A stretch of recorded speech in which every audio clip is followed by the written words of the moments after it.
Now at 6, places of worship turning into places of fear. One threat against a Mid-South church so serious the FBI is on the case. Coming up tonight, what we know about the suspect accused of making the threat and how area churches are responding.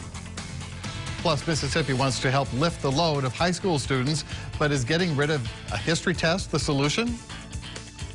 And after years of talk, leaders broke ground on the One Beale project today, how it could change the way you see downtown Memphis.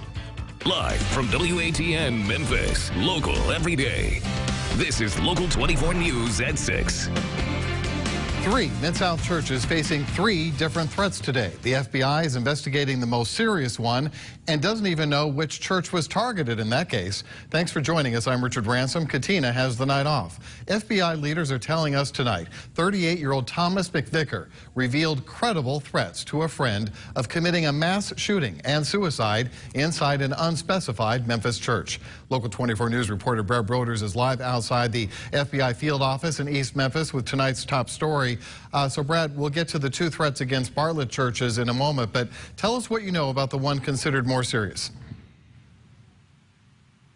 Well, Richard, what we do know is Memphis police said McVicker didn't name or target any specific churches, but federal authorities felt those threats were credible enough that they took him into custody in Indiana last week. Meanwhile, those churches learned of that threat today here in Memphis, some of them took their own precautions. For Memphis police leaders, a potential mass shooting plot at a Memphis church this week illustrated a real and relentless threat. We live in a different day and time now where, if somebody says something, you have to believe them. You have to believe them. You have to check it out. FBI agents took the threats of 38-year-old Thomas McVicker seriously enough to arrest him last week in Indianapolis. According to a probable cause affidavit, McVicker told a friend on the phone last Wednesday he would shoot up a church in Memphis this Thursday, and he was haunted by spiritual snakes and spiders in his bed. That friend alerted an FBI officer before McVicker potentially made those threats a reality. We want to highlight, the young lady who passed along the information to the FBI. She did the right thing. Federal court records said a leave request from McVicker's job confirmed he planned to spend time in Memphis later this week. McVicker's mother also told investigators her son had a handgun and was being treated for schizophrenia. I pray that wherever this hatred is coming from, that God will put a shield of protection around all of us. When he learned of the threat this morning, Pastor Keith Norman of First Broad Baptist Church immediately alerted his staff. When the FBI confirms that there is a threat, we immediately go to those precautionary measures. Now, Thomas McVicker's arrest last week followed similar arrests of men in Connecticut, Florida, and Ohio who authorities said either posted messages online or sent text messages threatening mass shootings in their communities. Again, no specific Memphis church was officially named or targeted, according to Memphis police. Reporting live in East Memphis, Brad Broders, Local 24 News. All right, Brad, thank you. Disturbing nonetheless. Now, as I mentioned earlier, there were 2 other church threats today, both in Bartlett.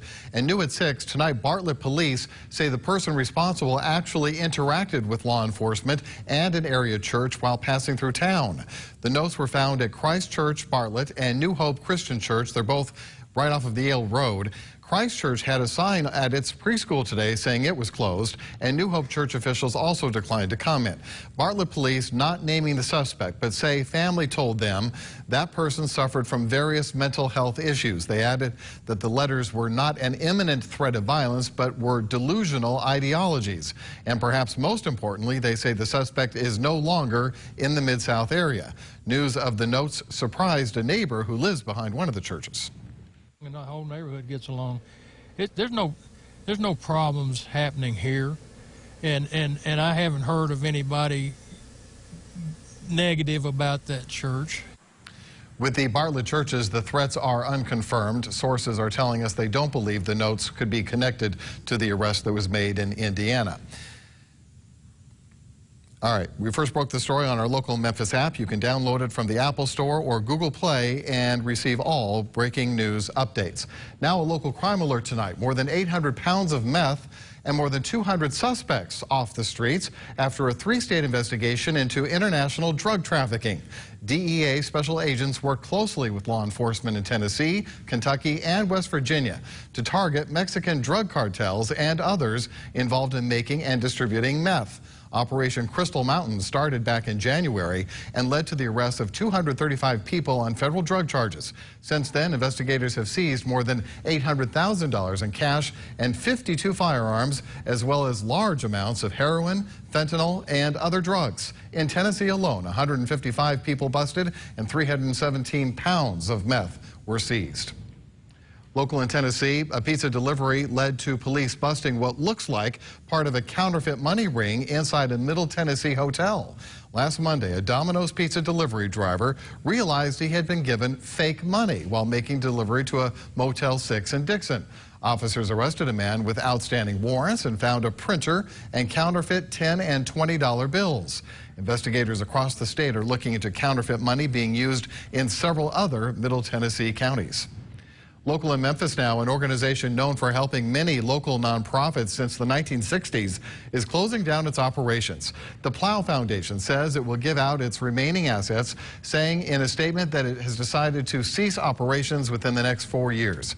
The charity was created in 1960 by this guy, Abe Plow, the founder of a healthcare products company that is now part of the pharmaceutical giant Merck. The foundation continued his charitable work after he died in 1984 and donated more than $300 million in donations in the area. The charity's closure will affect countless causes, of course, from MIFA to Le Bonheur to all 3 major Memphis colleges and nearly every arts organization. Well, at 10 o'clock tonight, we're going to talk with a few of the organizations that received donations from the Plow Foundation on the charity's legacy.